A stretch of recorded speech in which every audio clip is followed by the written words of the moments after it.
Jadi presentasi bukan cuma sekedar apa? Bukan cuma sekedar baca. Kalau baca, itu tandanya kalian sudah menyinggung seluruh audiens dan terutama dosen.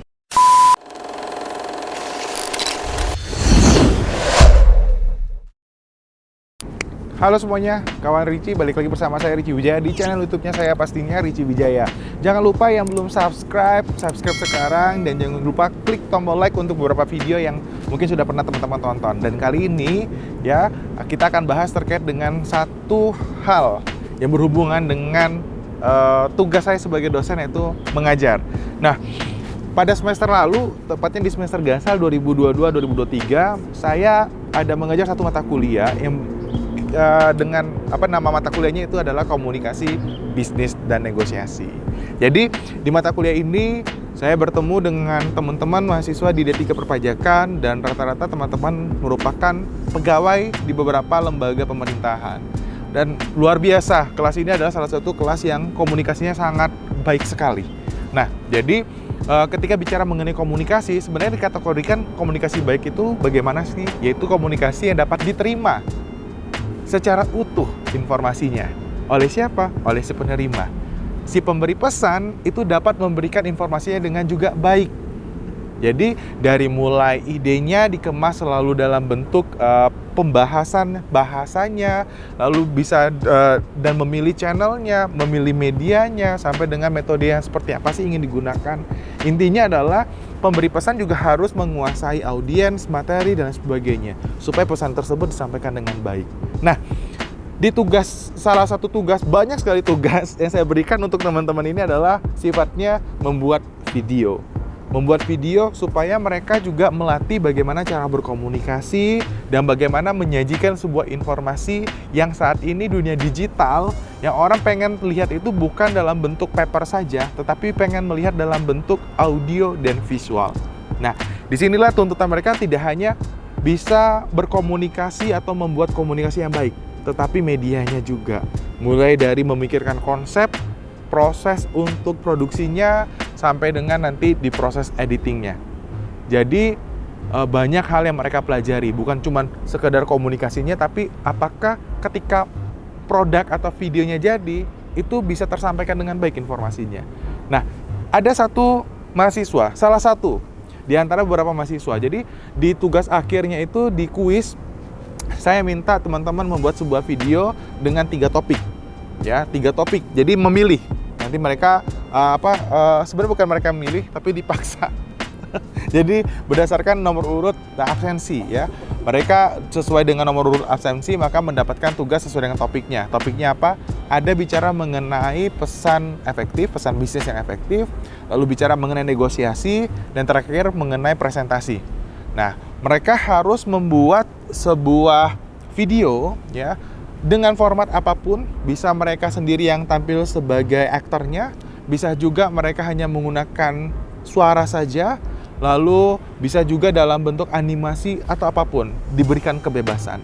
Tapi yang penting apa? Pesannya tersampaikan. Nah, ada salah satu video yang mendapatkan nilai terbaik juga, dan akan kita tayangkan seperti apa videonya. Check it out. Assalamualaikum warahmatullahi wabarakatuh. Hai, aku Girda. Kali ini aku pengen ngebahas nih salah satu kegiatan yang sudah kita lakukan sedari menjadi pelajar hingga bekerja. Pada saat kita menjadi pelajar sampai dengan bekerja, tentu tidak asing lagi dengan presentasi. Setiap fase itu pasti kita melakukan presentasi. Saat menjadi pelajar misalnya, kita pasti diminta oleh guru kita untuk presentasi di depan kelas. Dan pada saat bekerja, tidak jarang kita diminta oleh pimpinan untuk presentasi di depan stakeholder. Sebelum kita membahas lebih lanjut, mari kita simak video berikut ini. Ada 3 kegiatan ekonomi yang selalu terjadi setiap hari. Mari simak maknanya. 1 ada produksi, 2-nya distribusi, dan yang ketiga itu konsumsi. Dari video tadi kita bisa tahu nih apa itu presentasi kan. Tadi ada bapak guru yang sedang mempresentasikan materinya di depan murid-muridnya dengan cara menggubah sebuah lagu. Jadi presentasi adalah salah satu komunikasi dua arah yang terjadi di antara pengirim pesan dan penerima pesan. Dengan presentasi, Bapak Guru tadi lebih mudah menyampaikan materi kepada murid-muridnya. Hal ini akan berbeda ketika Bapak Guru hanya memberikan catatan kepada murid-muridnya. Seorang murid pasti tidak akan lebih mudah memahami dan mengingat materi yang disampaikan. Itu tadi merupakan pengertian dari presentasi. Selanjutnya, mari kita simak video berikut ini. He is my Superman. Dia Supermanku. Daddy wants me to do well at school. Dan dia yang selalu pengen lihat aku sukses di Daddy sekolah. is just great, but Ayahku baik, tapi he lies. dia bohong. Ini cerita tentang seorang anak yang sebenarnya dia tahu apa yang bapaknya lakukan di belakang dia. Anak ini bercerita He lies about having a job. ayah bohong tentang bagaimana dia mencari pekerjaan. He lies about his happiness. Dia bohong tentang kebahagiaan dia. He lies because of me. Dan dia bohong karena aku.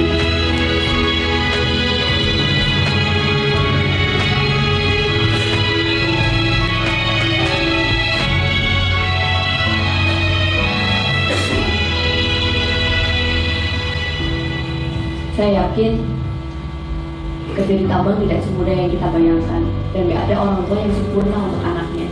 Tapi apapun kesulitan ini, pasti yang terbaik Anda lakukan untuk siapa, itu mungkin alasan kenapa Anda bekerja. Tepuk tangan dulu buat Bapak kerja apa?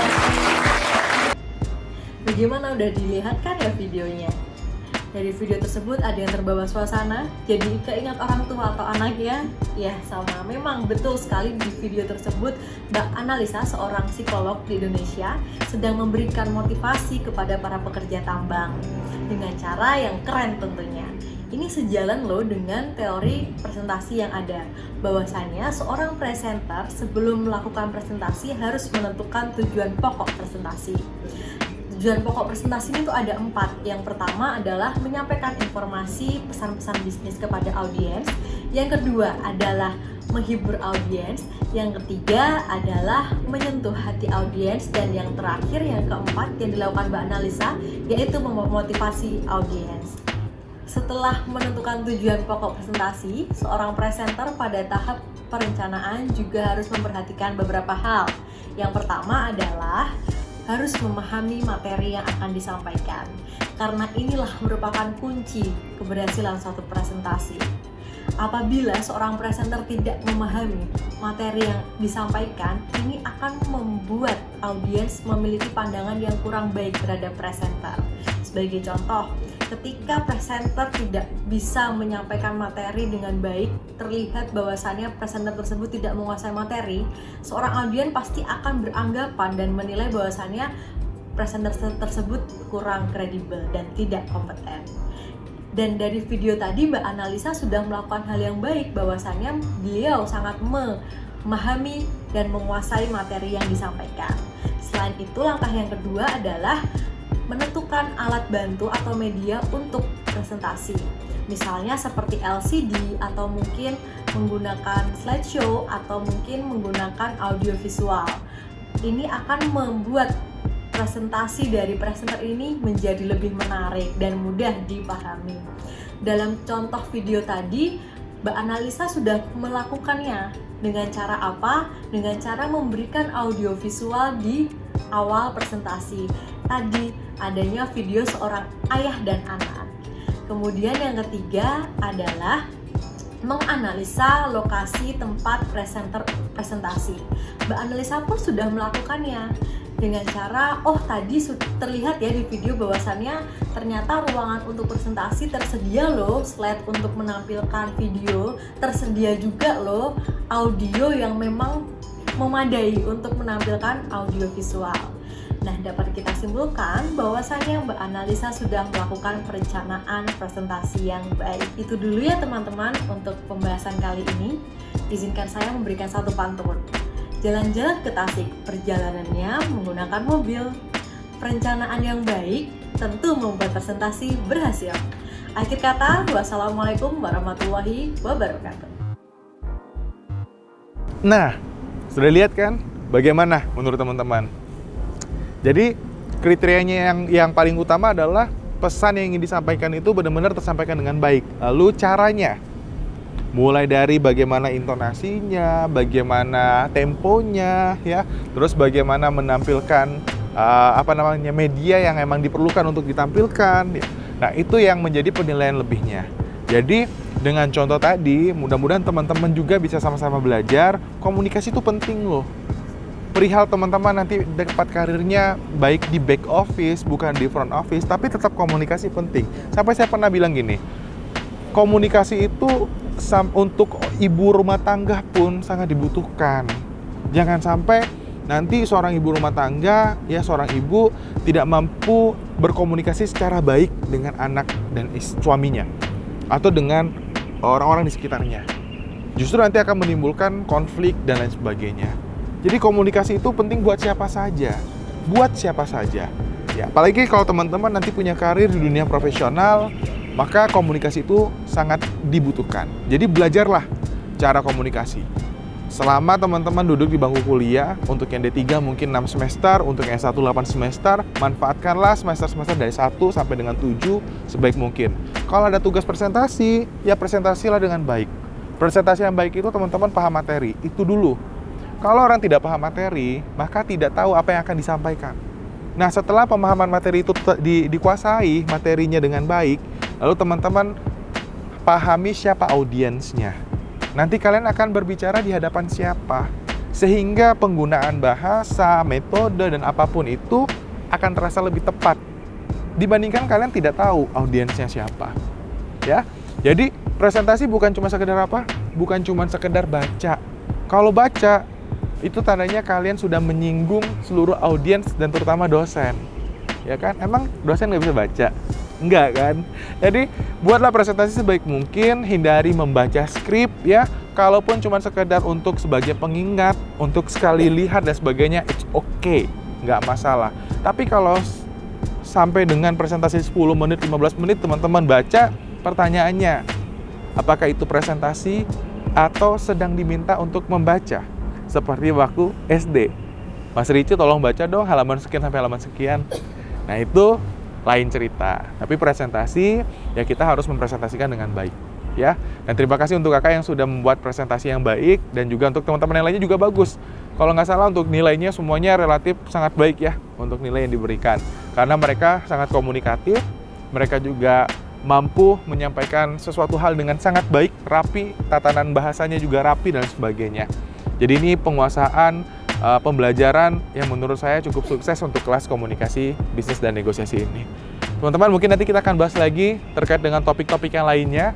Nanti kita akan bikin lagi ya. Mungkin bisa kaitannya dengan bagaimana memberikan feedback ya terkait dengan mata kuliah tertentu. Dan sekiranya kalau kalian butuh misalnya, Pak Ricci tolong kita bahas terkait dengan topik apa, silakan jangan lupa komen di kolom komentar, nanti akan kita bahas. Bisa mengenai manajemen risiko, bisa mengenai manajemen keuangan, literasi keuangan, pengembangan bisnis, inovasi, dan sebagainya. Monggo, silahkan.